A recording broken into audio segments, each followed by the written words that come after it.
आपको लेविथन के बारे में ऑलरेडी थोड़ा आइडिया होगा, उसका डिस्क्रिप्शन, उसका लोकेशन और वो कितना डेंजरस माना जाता है। लेकिन आज मैं ये सब कॉमन बातें रिपीट नहीं करूँगा, मैं आपका टाइम वेस्ट करना नहीं चाहता। मैं इसलिए सीधे पॉइंट पर और मुद्दे पर बात करना चाहता हूँ, क्योंकि जो सब इम्पोर्टेंट है वो सिर्फ फैक्ट में नहीं है, वो कनेक्शन में छुपाया हुआ है। Темная ночь, только пули свистят по степи, только ветер гудит провода. द्वापर युग के समय आज के उत्तर प्रदेश के एक एरिया में एक महान व्यक्ति का जन्म हुआ, कृष्ण। उनका ज़्यादा समय वृंदावन और गोकुल के आसपास बीता। और शायद आपको ये भी याद होगा, कृष्ण के साथ एक यमुना में एक बहुत ही बड़ी घटना हुई थी। यमुना का पानी जहरीले हो गया था और लोग जाते तो जाते हैं, गाय सब लोग बीमार जहर के कारण हो गए थे। फिर पता क्या चला, उधर एक राक्षस रह रहा था एंड वो मॉन्स्टर था कालियानाग।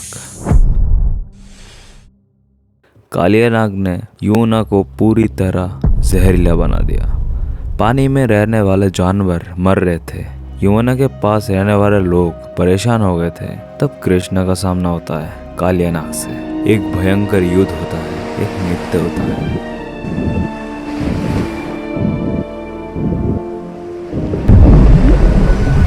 और कृष्ण जीत जाता है। लेकिन यहाँ एक बात बहुत इंपॉर्टेंट है, कृष्णा ने कालियानाग को मारा नहीं था, उसका घमंड तोड़ दिया था। वो सिर्फ उसे ये कहता है, यमुना छोड़ दो और कभी वापस मत आना यहाँ। उसके बाद कालियानाग कभी यमुना में वापस नहीं आता है और धीरे धीरे पूरा यमुना शुद्ध हो जाता है।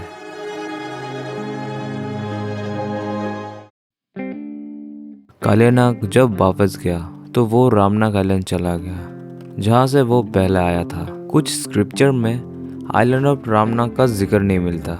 ये भी कहा जाता है कि शायद ये आइलैंड पृथ्वी किसी ऐसे सुनसान हिस्से में हो जहां आज तक इंसान कभी पहुंच नहीं पाए। और ये भी बात याद रखना जरूरी है, आज भी हम ओशन का सिर्फ 20% जानते हैं, बाकी 80% अब भी अननोन है। मतलब समुद्र के नीचे अब भी बहुत कुछ छुपा हो सकता है।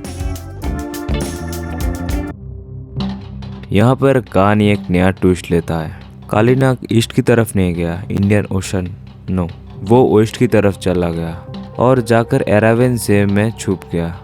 वहीं से कुछ अजीब रिपोर्ट मिलता है। समुद्र में एक ऐसा क्रिएचर जो लोगों को डिजास्टर से बचाता है। रेड सी के आसपास भी ऐसे कुछ सुनने को मिलता है। एक शक्ति जो समुद्र को कंट्रोल कर सकती है और शिप को बड़े खतरों से बचाता है। और धीरे धीरे लोग उस शक्ति को एक नाम देने लगता है, लोटन। लोटन जो कैनानाइट मिथोलॉजी के अंडर पे आता है, वो बाद में जाके बाइबलिक एरा में बाइबलिक रिलीजन ने उसे एक नया नाम दे दिया, जो है लेविथन।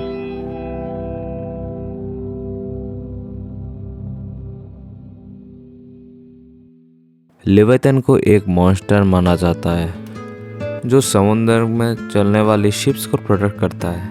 ये कोई सिंपल जानवर नहीं है, ये एक अजीब मिस्टीरियस क्रिएचर है जो लोगों को डिजास्टर से बचाता है। और सबसे इंटरेस्टिंग बात, लेविथन को खुद गॉड का क्रिएशन माना जाता है और उसे सिर्फ गॉड कंट्रोल करता है, ये मान्यता है। तो जब हम कालियानाग, रामनाग आइलैंड और लेविथन को एक साथ रख के देखते हैं तो एक सवाल नेचुरल उठ के आता है, क्या ये सब अलग कहानी है या फिर एक ही कहानी का डिफरेंट चैप्टर्स?